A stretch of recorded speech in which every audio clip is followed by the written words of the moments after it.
I am Michael Black. Welcome to another episode of Analyze This in Green News. With me is Sulaiman Adebayo. You all know him as Puja. Puja, what's up with you? I'm good, Michael. Are you ready for Iceland? I am very much ready. Well, it's quite unfortunate that the hopes of the African continent at the Russia 2018 is fast declining, as Egypt and Morocco has been seen evicted as of yesterday, losing their various matches. Now, before we move on to their eviction, Senegal, they won the Polish team 2-1. What do you see Senegal, what has Senegal done right that the other African teams hasn't done so far? Okay, it's quite simple. I think, if you look at their setup, their backroom staff, they build their team around, legends, ex-footballers. They are heroes when it comes to the World Cup, when they defeated France in that, World Cup. So even that, their coach, Cisse is one of their, heroes. So I think, they build their team around people who have felt this kind of feeling before. And they're doing well, when Poland scored, they were able to contain themselves and even get the second goal. So overall, I think what they are doing is different from what other African countries are doing, which of course they build their team around foreign managers who just came to Africa for their pension. Yeah, so a very much experienced black backroom staff then. Of course, not really black, it's just ex-footballers, legends around the team. These guys are quite young. You see, Mane is their captain, so this is a very young team. And if you build your team around legends, of course, legend of the team, legend of the country, they'll be able to do well in the World Cup. Okay, let's take a quick look at their setup right now. Their game plan is very transparent from this setup. Yeah. You see, they formed a wall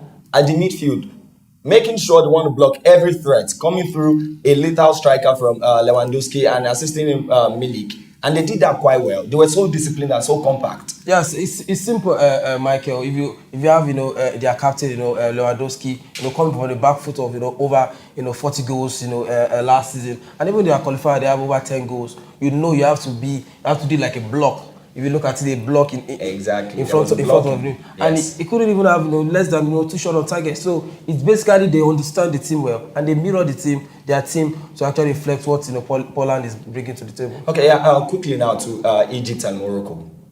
They've been evicted for sure. Yeah. What went wrong with especially Morocco? Morocco has about 16 shots on target. About 16 shots as a whole, 4 shots on target. They were so wasteful. Is that a reason why they couldn't win their match against Portugal and their reason for their eviction? It's simple, Mike. If you look at what Egypt, you can cut Egypt some slack because they didn't have Salah. They have highest goal scorer. Scored 5 goals through the qualifiers, and they couldn't start because of his shoulder injury. But again, Morocco attacking football, plays so well. They are so positive in their game, but unfortunately, Michael, they couldn't phantom anything in that match. So overall, I believe attacking football in a long time doesn't win you football. Now, speaking of the hope of the African continent, Nigeria and Tunisia.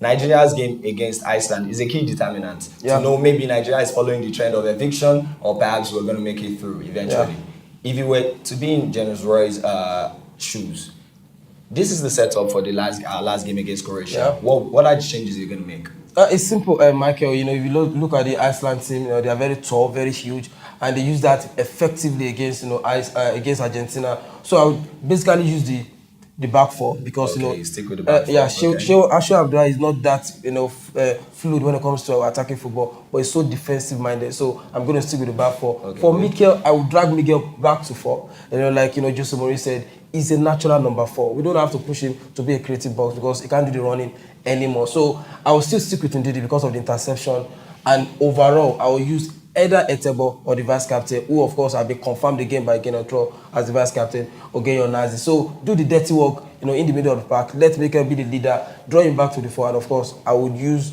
Iheanacho. You gotta have to sit for me because it doesn't help the midfield. It doesn't even help himself. When there's no true ball to him, he's not doing anything. So I will take off Igalo and use Iheanacho, and of course in the flanks I will use Musa and Iwobi. Very good. I think you make a great coach, a great manager for Nigeria. Okay, this team. This thing will beat Iceland. Well, we are running out of time now. Well, for more information, you can check out us on every social media platform at Green News NG. And you can follow me on Instagram, Michael Black 7, and on Twitter, Michael St. Black. And what's your handle? Yeah, if you want to follow me on Twitter, @Puja Media. Stay tuned. Enjoy the match against Iceland. See you again next week. Bye.